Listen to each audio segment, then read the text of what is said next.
Hello dear students. तो आज जो हम पॉइंट देखने वाले हैं वो कौन सा पॉइंट है?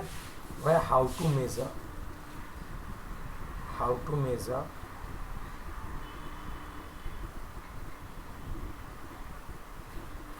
electrode potential, how to measure the cell potential. Okay, what do you mean by cell potential and how we can measure it? So first of all, you should know about the cell potential. What do you mean by cell potential? Okay, so you should have an idea about the cell potential. Okay, so as we are knowing that it's like a difference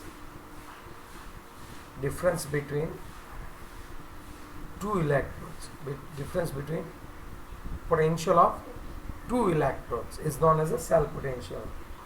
The potential difference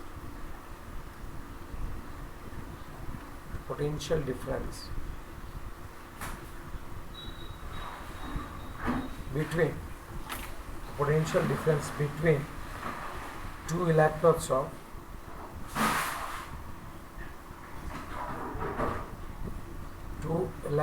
of the potential difference between two electrodes of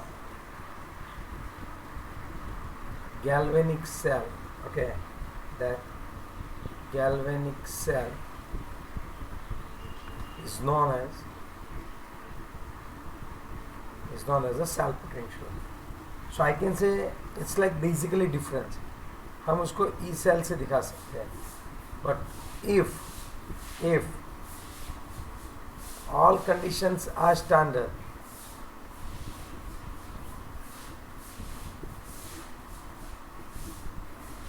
at that time that cell potential is known as a standard cell potential.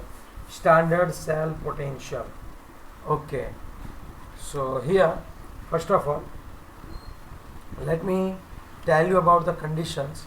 What do you mean by standard conditions? Okay, so the temperature should be, okay, all conditions are standard, like temperature should be 298 Kelvin.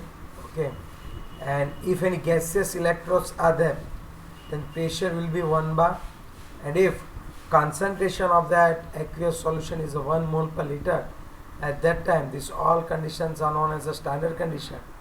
And during this condition, whatever cell potential is there, that one is known as a standard cell potential. Okay, now let me introduce you about the galvanic cell, which we have find Daniell cell. Okay, as we are knowing that here there are two vessels. Okay, in one, I think you are knowing very well, here it's a zinc is there, ZnSO4. Okay, let me write in this side. Okay, so it's a 1 molar ZnSO4 solution is there. We have dipped one zinc strip into it. Okay, so here it's a strip of zinc. Now here another vessel is there which contains copper sulfate solution 1 molar. Okay, and copper rod is dipped into it.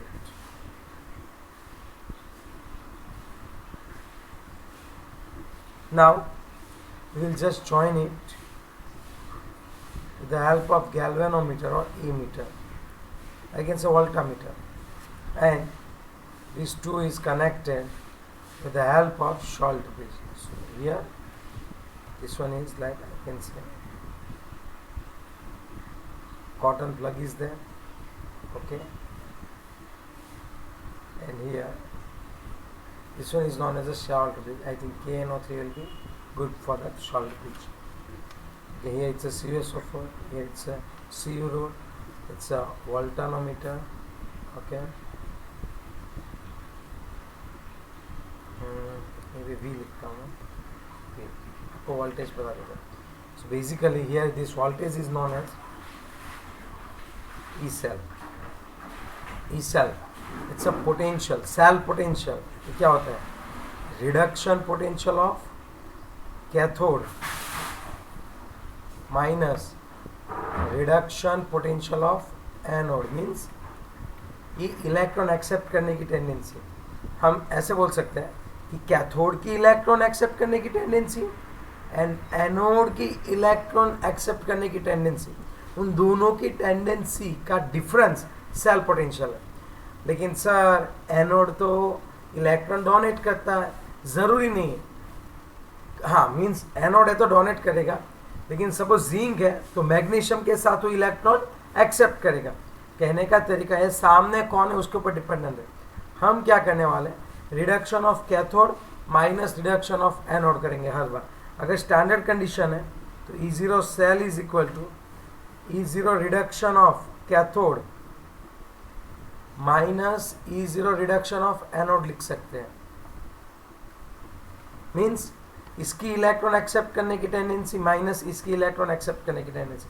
बहुत एक simple example देता हूँ। Suppose यहाँ पे दो बंदे हैं, उनके बीच में रस्सा खींची कंपटीशन है, ओके, और ये पॉइंट ए है। अब मुझे पता है सॉरी ये दो पर्सन है ए और बी है। अब अगर ये रस्सा खींच रहा है, अब दोनों क्या ट्राई करेंगे, दोनों रस्सा खींचने की ट्राई करेंगे, लेकिन जिसकी स्ट्रेंथ ज़्यादा है वो रस्सा अपनी ओर खींच लेगा। तो अब क्या होगा, यहाँ पे कॉपर, इसको कॉपर समझ लो और इसको जिंक समझ लो। इसकी इलेक्ट्रॉन खींचने की टेंडेंसी ज़्यादा है कॉपर की, सपोज वो +50 से खींचता है और ये +20 से खींचता है। तो अभी हम लोग अगर इसका रस्से की जो टेंडेंसी है मूव होने की, वो हो जाएगी 50 - 20 = 30। सो द सेम कॉन्सेप्ट हमने यहाँ पे लगाया। अब कंपटीशन तो रस्सा खींच की है, लेकिन यहाँ से रस्सा जो है वो इस ओर खींचेगा। तो हम ये भी बोल सकते हैं जिंक ने रस्सा दिया और कॉपर ने उस रस्से को खींचा, समझे आप। या फिर आप क्या कर सकते हो, इसकी रस्सा खींचने की टेंडेंसी माइनस इसकी रस्सा खींचने की टेंडेंसी कर सकते हो। अब क्वेश्चन आता है, इसको लिखा कैसे जाता है आप समझना अच्छे से। रिडक्शन ऑफ कैथोड कौन सी साइड है, ये राइट हैंड साइड है, तो मैं यहाँ पे ऐसे भी लिख सकता हूँ E0 right minus E0 left. Right hand side जो हाफ सेल है वो कि जो कैथोड होता है, और लेफ्ट हैंड साइड जो हाफ सेल है वो एनोड ही होता है। और भी एक तरीका है, अगर यहाँ पे जिंक वाला है तो यहाँ पे रिडक्शन है, याद रखना Zn + 2 Zn और minus E0 Cu + 2 Cu।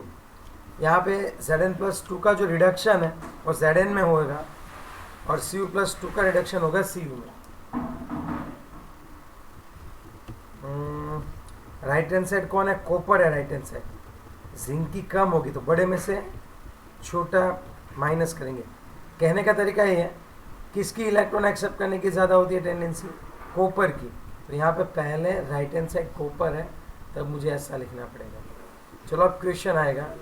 Okay sir, चलो समझ गए। Cell potential means difference between two electrodes, okay, and standard cell potential means if all conditions are standard then that one is known as a standard cell potential। लेकिन अब थोड़ा सोचो आप लोग कि यहाँ पे जो है वो, अगर आप अच्छे से बात करें हम लोग, तो यहाँ पे आप देख सकते हो थोड़ा सा जो है कट हो रहा है ना नीचे की स्लाइड। यहाँ पे आपको लिखता हूँ, यहाँ पे ऐसा लिख सकते हैं, अभी शायद आपको दिखाई दे रहा है बच्चों, ठीक है।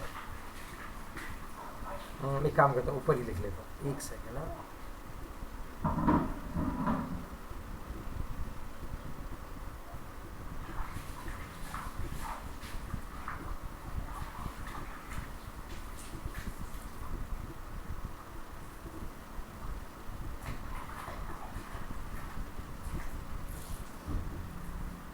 ओके, यहाँ पे मैं ऐसे लिख सकता हूँ, ई रिडक्शन कैथोड है। कैथोड कौन सी ओर है भाई, राइट हैंड साइड है, माइनस ई कौन सा लिख सकता हूँ, लेफ्ट यार। ओके, तो स्टैंडर्ड कंडीशन है तो standard cell potential E0 right hand side है, लेफ्ट हैंड साइड। अब राइट हैंड साइड कौन है, कॉपर है, Cu + 2 का रिडक्शन हो रहा है, माइनस जिंक का ऑक्सीडेशन होगा, लेकिन हमें ऑक्सीडेशन पोटेंशियल नहीं लिखना है, हमें रिडक्शन पोटेंशियल ही लिखना है। सो E0 Zn + 2 किस में कन्वर्ट हो जाएगा, Zn में कन्वर्ट हो जाएगा। समझ रहे हो बच्चे बात आप, तो ये चीज़ आती है अच्छे से। अब आप ये कहना चाहते हो, now I will have to measure the tendency to accept electron. मुझे कॉपर का जो हाफ सेल है उसकी इलेक्ट्रॉन एक्सेप्ट करने की टेंडेंसी कितनी है और जिंक की इलेक्ट्रॉन एक्सेप्ट करने की टेंडेंसी कितनी है, उसको मेजर करना पड़ेगा। तो अब मैं क्या करूं, मेरे पास ये दोनों वैल्यू है ही नहीं। व्हाट शुड आई डू, अब क्या करें भगवान, हम किस तरह से इसको निकाल सकते हैं। ठीक है, चलो इसके लिए अब हम देखते हैं क्या कर सकते हैं बच्चों। तो अब आप अच्छे से एक बार देख लेना कि हम क्या कर रहे हैं यहाँ पे। ठीक है, ओके, थोड़ा सा देख लेना हम क्या कर सकते हैं। ओके, तो हम एक चीज़ ये करते हैं, कहीं ना कहीं मुझे कॉपर का इलेक्ट्रॉन एक्सेप्ट करने की टेंडेंसी और जिंक की इलेक्ट्रॉन एक्सेप्ट करने की टेंडेंसी मेज़र करनी है। कब करूँ, कैसे करूँ? ओके, अब इन लोगों ने क्या किया पता है, हाइड्रोजन इलेक्ट्रोड को as a reference half cell ले लिया। नहीं, समझ में नहीं आई बात। Now we just want to find out E0 cell is equal to E0 Cu plus 2Cu minus E0 Zn plus 2Zn means copper half cell की इलेक्ट्रॉन एक्सेप्ट करने की tendency and zinc half cell की electron accept करने की tendency. ये दोनों चीज़ हमें क्या करनी है बच्चों, ढूंढनी है। तो इसके लिए क्या करें, at that time you will have to learn reference.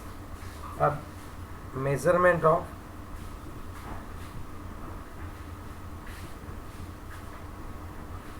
Electrode potential.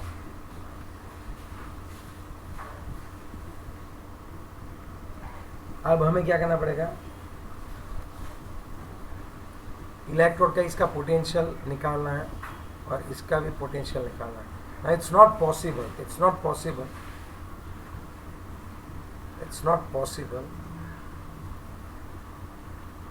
to measure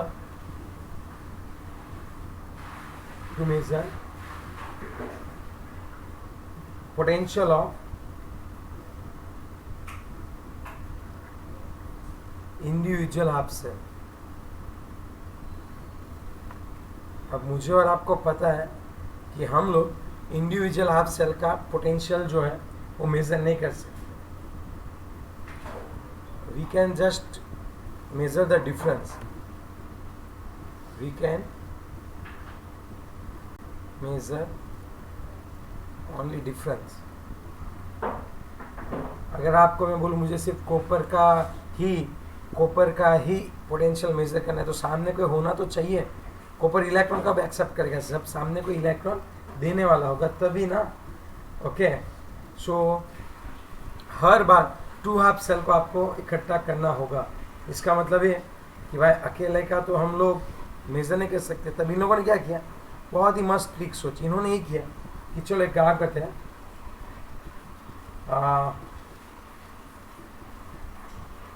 उन लोगों ने क्या किया, रेफरेंस ले लिया। ओके, उन्होंने एक रेफरेंस सेल ले लिया जिससे हम लोग ऐसे दिखाते थे। हाइड्रोजन जो सेल हमने पढ़ा है बच्चों,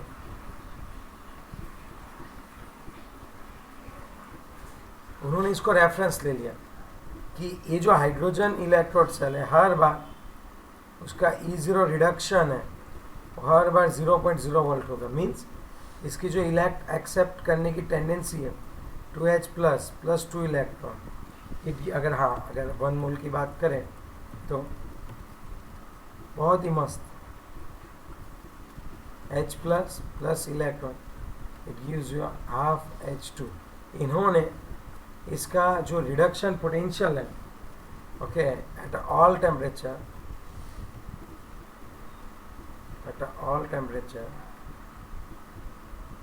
E0 रिडक्शन जो है वो इसका कितना ले लिया इन्होंने, 0। इसका मतलब ये बोलना था कि जो हाइड्रोजन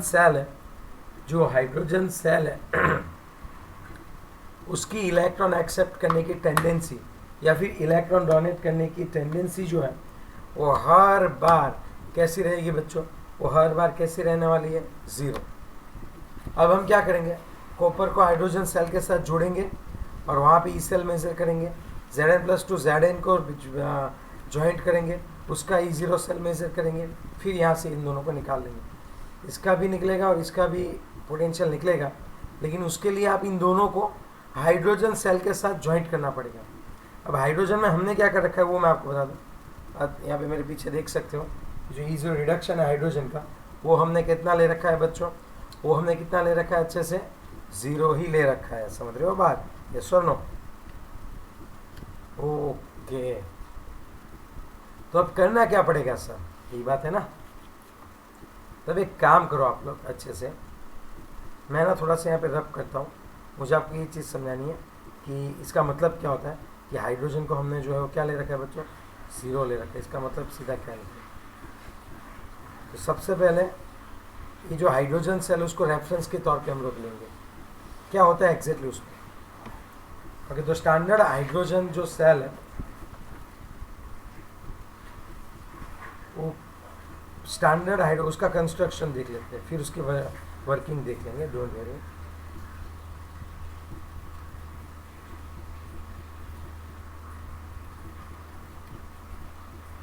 किस तरह से स्टैंडर्ड हाइड्रोजन सेल मिलता है। तो यहाँ पे मैं एक आपको बात करना चाहूँगा कि इसके अंदर जो इलेक्ट्रोड होता है वो प्लेटिनम का होता है। 1 मोलर HCl सॉल्यूशन है, टेम्परेचर 25 रख दो, 1 मोलर HCl सॉल्यूशन, तो यहाँ पे H+ आ जाएगा 1 मोलर। फिर यहाँ पे जो होता है वो कौन होता है बच्चों, यहाँ पे जो होता है कौन सा इलेक्ट्रोड होता है, प्लेटिनम इलेक्ट्रोड है। उसको मर्क्यूरी की हेल्प से, यहाँ पे मर्क्यूरी है और उसको मर्क्यूरी की हेल्प से हम लोग कॉपर के साथ ज्वाइंट करते हैं, जिससे इसको हम लोग क्या कर सकें, इजीली कवर कर सकें। ठीक है, ये कॉपर का तार है। अब यहाँ पे जो प्लेटिनम है वो कोटेड होता है, प्लेटिनम ब्लैक से कोटेड किया है, फाइन पार्टिकल्स होते हैं प्लेटिनम के, सो सरफेस एरिया बढ़ता है। क्वेश्चन पूछ सकते हैं, write short note on standard hydrogen cell, तब आपको यही लिखना है कि measurement of electrode potential. It's a very difficult, or we cannot measure the potential of any half cell. For that we will have to combine 2 half cell. So now it's very difficult to measure potential. So that's why what we did, we just have considered our hydrogen electrode as a standard one. So what is the construction of hydrogen? What is the representation that I am telling you. अब हम इसको one side and वाली जो glass की tube होती है उससे हम लोग इसको क्या कर देंगे, पूरे का पूरा क्लोज कर देंगे। Okay, now what will happen, we will pass hydrogen gas, we will pass hydrogen gas at a 1 bar pressure. At a 1 bar pressure, we are going to pass our hydrogen gas. Okay. So now there are 2 possibilities. Now there are 2 reactions can be occur. First of all, oxidation can be occur. Where hydrogen can be converted into H plus electron. If your hydrogen, if oxidation will occur, then and only then. और oxidation कब होगा, जब ये वाला जो half cell है वो electron क्या करेगा, रिलीज करेगा। और अगर यही वाला सेल इसकी इलेक्ट्रॉन एक्सेप्ट करने की टेंडेंसी देखे, ओके, यहाँ से बिल्कुल अपोजिट करता हूँ मैं, ऐसे H plus electron gives you half H2 gas. तो इसकी इलेक्ट्रॉन एक्सेप्ट करने की अगर हम लोग टेंडेंसी देखें तो इसको हम लोग क्या बोलते हैं, रिडक्शन। और अगर इसकी इलेक्ट्रॉन एक्सेप्ट करने की टेंडेंसी जो है उसको पोटेंशियल बोलते हैं। हम लोगों ने क्या किया, इन दोनों को 0.0 वोल्ट ले लिया, आइदर वो E0 रिडक्शन है या फिर वो E0 ऑक्सीडेशन है। हम लोगों ने उन दोनों को ही क्या ले लिया बच्चों, 0.0 वोल्ट। इसका मतलब ये नहीं है हाइड्रोजन इलेक्ट्रॉन डोनेट भी नहीं करता और हाइड्रोजन इलेक्ट्रॉन एक्सेप्ट भी नहीं करता, लेकिन हमने क्या सोचा कि जितनी टेंडेंसी से हाइड्रोजन इलेक्ट्रॉन को एक्सेप्ट करे या डोनेट करे उसको हमने 0 कंसिडर कर लिया। उसके रेफरेंस में हम बाकी सब इलेक्ट्रोड्स को चेक करेंगे। अरे ये बात समझ में आपको, यस और नो? ओके, सपोज मैं एक एग्जांपल ले लेता हूँ। मैं बहुत ही मस्त तरीके से आपको समझाने की ट्राई कर रहा हूँ। पहला हाइड्रोजन सेल, ये रहा उसका कंस्ट्रक्शन, ये रही उसके अंदर जो रिएक्शन हो रही है, और हमने इसको रेफरेंस सेल पे माना हुआ है। कोई भी टेम्परेचर पे इसकी इलेक्ट्रॉन एक्सेप्ट करने की टेंडेंसी और इलेक्ट्रॉन जो है वो डोनेट करने की टेंडेंसी हमने कितनी ले रखी है बच्चों? 0.0 वोल्ट ले रखी है। That's all. आगे बात आपको समझ में? यस और नो? ओके।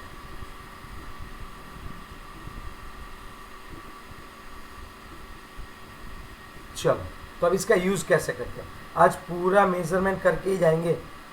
अब हमें तो पता चल गया कि हमारे पास हाइड्रोजन इलेक्ट्रोड है। अब मैं इसका यूज़ करने वाला हूँ इस E0 सेल को फाइंड आउट करने के लिए। इसको फाइंड आउट करने के लिए मुझे क्या चाहिए? E0 Zn+2 Zn and Cu+2 Cu। तो मुझे जिंक का पोटेंशियल चाहिए और कॉपर का। तो एक बार मैं जिंको का किसके साथ अटैच करूंगा? हाइड्रोजन के साथ। दूसरी बार मैं कॉपर को हाइड्रोजन के साथ अटैच करूंगा। देख लेते हैं कैसे करना है। चलो ठीक है। चलो, कैसे पोटेंशियल को मेजर करते हैं वो चीज़ मैं आपको अभी यहाँ पे बताता हूँ। Don't worry. अब आप थोड़ा सा समझो। चलो, पहले बात करते हैं Cu+2 Cu की।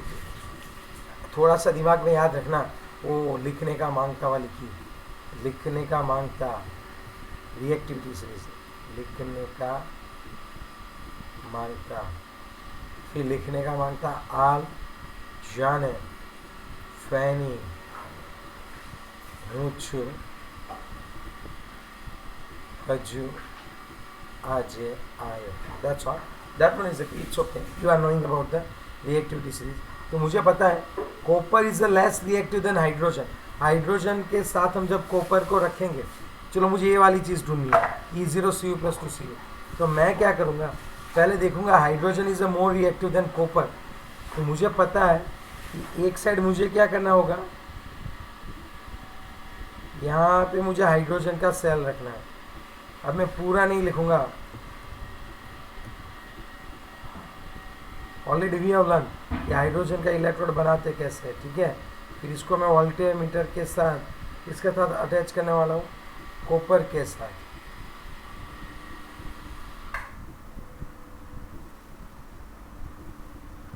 यहाँ पे रहेगा आपका HCl। प्लेटिनम वायर होते हैं, यहाँ पे 1 बार से H2 को हम लोग ऐड करते हैं, यहाँ पे HCl होता है। ठीक है। ये सब बातें हमने देख ली। और यहाँ पे कौन होगा? कॉपर है। और यहाँ पे 1 मोलर कौन रहेगा? CuSO4। टेम्परेचर जो कितना रहेगा? 298 केल्विन। ये सभी स्टैंडर्ड कंडीशन है। और इसका हमें यहाँ पे मिलेगा E0 सेल। यहाँ पे जो मिलेगा आप समझना आप थोड़ा सा अच्छे से। अब यहाँ पे जो पोटेंशियल दिखाई देगा ना, अब इसकी तो इलेक्ट्रॉन हाइड्रोजन की इलेक्ट्रॉन एक्सेप्ट करने की या इलेक्ट्रॉन डोनेट करने की जो टेंडेंसी है वो तो हमने 0 ही ले ली है। तो इसका E0 सेल जो है, यहाँ पे हमने देखा 0.34 वोल्ट। यहाँ पे रीडिंग कितना आ रहा था बच्चों? 0.34 वोल्ट। अब आप समझ सकते हो इसकी इलेक्ट्रॉन डोनेट करने की टेंडेंसी तो 0 है, और ये जो आया 0.34 वोल्ट वो क्या आएगा? सिर्फ और सिर्फ हमारे कॉपर की इलेक्ट्रॉन एक्सेप्ट करने की टेंडेंसी। तो ये जो है मुझे मिल गया 0.34 वोल्ट। आप समझ सकते हो कि ये तो इलेक्ट्रॉन डोनेट नहीं करेगा, और यहाँ पे ये तो पूरी इलेक्ट्रॉन एक्सेप्ट कर रहा है। तो ये जो यहाँ पे आपको वैल्यू दिखाई दे रही है वो सिर्फ और सिर्फ कॉपर की इलेक्ट्रॉन एक्सेप्ट करने की ही टेंडेंसी है। तो कॉपर की इलेक्ट्रॉन एक्सेप्ट करने की टेंडेंसी यानी कॉपर का रिडक्शन पोटेंशियल हो गया 0.34 वोल्ट। समझे बात आप? ये ओके नहीं समझे सर? ओके। हमने क्या पढ़ा था? ये 2 हाफ सेल है, ये दोनों हाफ सेल मिला के यहाँ पे क्या हो गया? Full cell. तो E0 सेल क्या आएगा बताओ? E0 cell is equal to E0 reduction of cathode minus E0 reduction of anode. Means इसकी इलेक्ट्रॉन एक्सेप्ट करने की टेंडेंसी और इसकी इलेक्ट्रॉन एक्सेप्ट करने की टेंडेंसी, दोनों का डिफरेंस। अब मुझे तो पता है यहाँ पे आंसर कितना है। E0 सेल आपको कितना दिखाई दिया है? 0.34 वोल्ट। ओके, यहाँ पे आप देख सकते हो ये आएगा आपका 0.34 volt is equal to E0 reduction of cathode कितना है बताओ? कैथोड पे तो सर कॉपर है, उसको हम लोग ऐसे लिख सकते हैं E0 Cu plus 2Cu minus, चलो एनोड पे कौन है, हाइड्रोजन इलेक्ट्रोड सेल है, E0 वहाँ पे H प्लस जो है वो इलेक्ट्रॉन एक्सेप्ट करके H2 में कन्वर्ट होता है। ओके, तो 0.34 जो है is equal to E0 Cu plus 2Cu। Okay, थोड़ा सा यहाँ पे दिक्कत वाली बात होगी ना। चलो अब मैं क्या करने वाला हूँ यहाँ पे, आप अच्छे से देखो, is equal to E0 Cu plus 2Cu। मजा आ रहा है ना हैंड राइटिंग में। चलो ये रेडी, यहाँ पे 0.34 is equal to E0 Cu plus 2Cu minus 0.01। ये यहाँ पे 0.0 क्यों लिखा, अरे भाई वो हाइड्रोजन का इसलिए। ओके, तो E0 Cu प्लस 2Cu कितना आ गया बताओ, 0.34 what. I just got answer, इसका जो आंसर है वो कितना आ गया मेरे लिए, 0.34 वॉट। क्लियर हो गई बात है यहाँ तक। चलो, तो आपने जब कॉपर को हाइड्रोजन के साथ जोड़ा तो यहाँ पे कॉपर जो है वो कैथोड की तरह एक्ट करेगा और हाइड्रोजन सेल वो एनोड की तरह एक्ट करेगा, और यहाँ पे जो भी कोई वैल्यू आएगी वो सिर्फ और सिर्फ उस इलेक्ट्रोड की इलेक्ट्रॉन एक्सेप्ट करने की टेंडेंसी है, उसको हम लोग इसका रिडक्शन पोटेंशियल बोल सकते हैं। तो ये हो गया आपका कॉपर का रिडक्शन पोटेंशियल। तो जब भी हाइड्रोजन के साथ किसी इलेक्ट्रोड को आप ज्वाइंट करते हो और वो electrode as a cathode act करे, तो आपका जो पोटेंशियल है वो उस इलेक्ट्रोड का रिडक्शन पोटेंशियल हो जाएगा। 2-3 बार रिवाइज पूछ करो, ये रिवाइज करो कि मैं क्या बोलना चाहता था। ओके, अब मैं किसकी बात करने वाला हूँ वो बताओ, वापिस एक बार रिवाइज करवा दो क्या बोल रहा था मैं। यहाँ पे जो चीज़ जो है वो कहीं पे नहीं दिख रही है आपको, हिडन है, उस चीज़ के लिए मैं वापस एक बार क्या कर रहा हूँ बच्चों, रिवाइज करवा रहा हूँ। सो प्लीज़ बी केयरफुल और पूरा अच्छे से कॉन्सेंट्रेट करो कि मैं कहना क्या चाहता हूँ।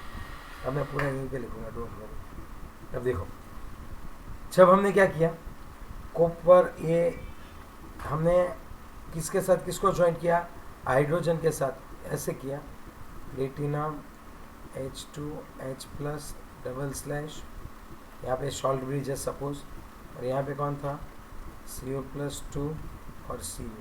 हाँ, और ये सभी स्टैंडर्ड कंडीशन में, अगर प्रेशर है तो 1 बार समझना। तब अब इसका E0 सेल कितना दिखा रहा है, 0.34। अब देखो इसका E0 सेल है 0.34, so 0.34 is equal to E0 reduction of cathode Cu plus 2Cu minus E0 reduction of anode. Anode पे किसका रिडक्शन हो रहा है, सर एनोड पे तो ऑक्सीडेशन होता है, लेकिन हाँ हमें तो अब पता है रस्सा तो उसी ओर जाने वाला है, लेकिन फिर भी हमें तो क्या करना है, दोनों की रिडक्शन पोटेंशियल मेजर करनी है। तो Cu प्लस 2Cu है वो 0.34 वोल्ट यहाँ पे। ओके, और ये आ जाएगा आपका E0 Cu plus 2Cu and minus 0.01, कि हाइड्रोजन का तो 0.0 वोल्ट है।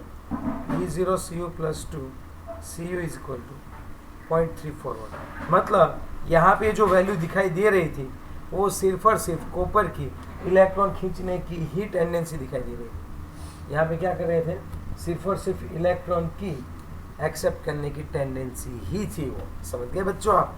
चलो अब बात करते हैं जिंक की। क्या कर सकते हैं जिंक के लिए, ओके, तो हम जो है अभी काम ही कर सकते हैं बच्चों अच्छे से। एक चीज़ तो हमें मिल गई बच्चों की, कौन सी वाली, कॉपर है वो 0.34 वोल्ट है, वो तो हमें पता चल गया।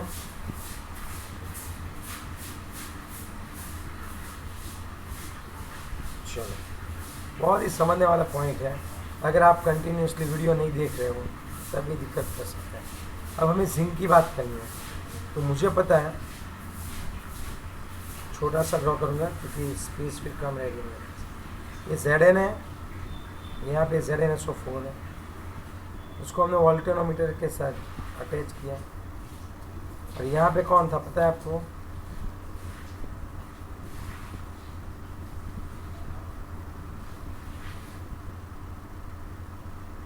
यहाँ पे H2 गैस रखा है, H2 और 1 मोलर HCl रखा है। अब आपको पता ही है, मुझे यहाँ पे आंसर मिला 0.76 वोल्ट। तो ये है ना, अब आप समझ लेना थोड़ा सा। अब इसकी इलेक्ट्रॉन देने की टेंडेंसी और इसकी इलेक्ट्रॉन खींचने की टेंडेंसी, यहाँ पे 0.76 वोल्ट मिला। ये दिखा रहा है कि यहाँ पे जिंक तो इलेक्ट्रॉन देने ही वाला है, और यहाँ पे जो 2H+ है वो इलेक्ट्रॉन एक्सेप्ट करके H2 में कन्वर्ट होगा।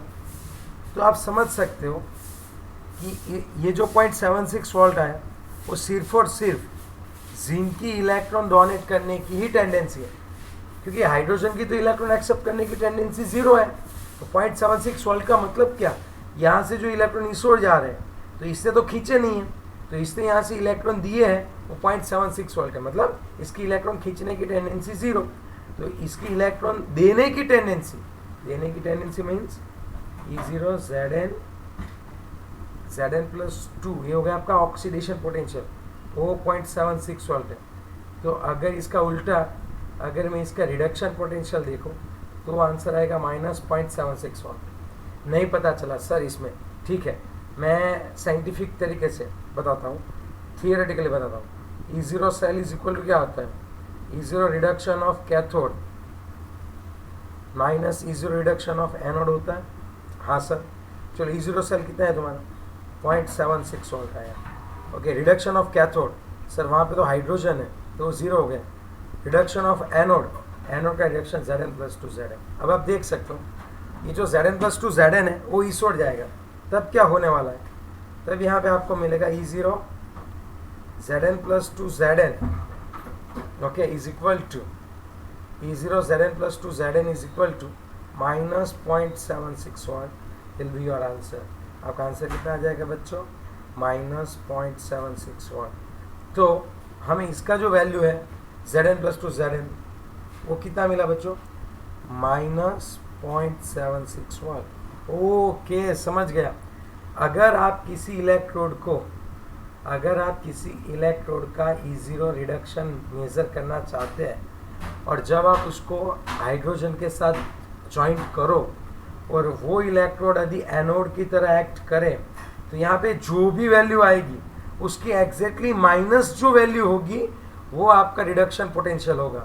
ऐसा क्यों सर, क्योंकि मुझे तो पता चल गया कि यहाँ पे 0.76 वोल्ट है, वो इलेक्ट्रॉन का ये पोटेंशियल है, इसने इलेक्ट्रॉन एक्सेप्ट किया है लेकिन उसकी टेंडेंसी 0 थी, तो ये टेंडेंसी सामने वाले की इलेक्ट्रॉन देने की है। तो सामने वाले की अगर इलेक्ट्रॉन देने की टेंडेंसी 0.76 वोल्ट है तो इसकी एक्सेप्ट करने की टेंडेंसी कितनी होगी, -0.76 वोल्ट। बहुत बेहतरीन है, कोई दिक्कत नहीं है। नेक्स्ट लेक्चर में वापस कोई और एग्जांपल लेके समझाऊंगा, टेंशन मत लो। लेकिन अब मुझे एक चीज़ पता चल गई कि मुझे करना क्या था, exactly what I just want. तो हमें करना ये था सर, E0 सेल ढूंढना था, किसके लिए, हमने जब Cu+2 Cu डैनियल सेल रखा था ना उसके लिए। तो उसके लिए मुझे क्या करना पड़ा, सबसे पहले तो हाइड्रोजन सेल के बारे में जानना पड़ा। किसी भी एक का इलेक्ट्रोड पोटेंशियल हम लोग नहीं निकाल सकते, हमें उसको हाइड्रोजन के साथ क्या करना पड़ता है, पेयर में करना पड़ता है। जब कॉपर की पेयर बनाई तब इसका आंसर आया 0.341, माइनस जब Zn+2 Zn को हाइड्रोजन के साथ रखा तब आंसर आया -0.76 अब मैं समझ सकता हूँ कि हमारा जो ये पोटेंशियल है, डैनियल सेल जो है उसका वोल्टेज होगा 1.1 वोल्ट।